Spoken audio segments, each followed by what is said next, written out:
Ecco come si presenta il Marco Polo al punto tamponi per la rilevazione del Covid-19 per i passeggeri provenienti dalla Cina dopo l'ordinanza del Ministro della Salute, sebbene lo scalo non abbia voli diretti da e per la Cina, con gli arrivi in questione ridotti a 5.000 all'anno rispetto agli 80.000 pre-pandemia.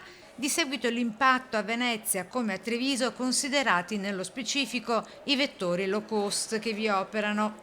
Questo problema non sussiste nel semplice motivo che non ci sono passeggeri che transitano via hubs intermedi, essendo i vettori operanti all'aeroporto di Treviso semplicemente vettori punto a punto, cioè gente che prenota i suoi voli dall'Europa e all'interno del territorio europeo. Torna in dubbio la paura cinese, il paese si prepari, si legge nell'ordinanza governativa, mascherine e smart working se la situazione dovesse peggiorare. Praticamente stiamo tornando al febbraio-marzo del 2020, quando in corrispondenza del Capodanno cinese la nostra regione ha messo a punto un sistema di salvaguardia per i viaggiatori all'estero e soprattutto dai viaggiatori che rientravano dalla Cina. Al momento tuttavia impossibile fare previsioni di alcun tipo, l'unica certezza arriva dagli studi dell'Istituto Superiore della Sanità.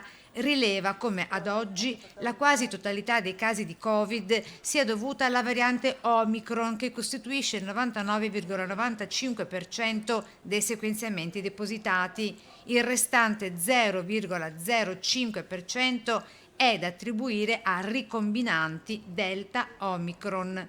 Dobbiamo riuscire, a fronte del positivo, fatto con un tampone antigenico, fare una verifica con un tampone molecolare per andare a verificare se ci sono delle varianti diverse da quelle attualmente in circolazione.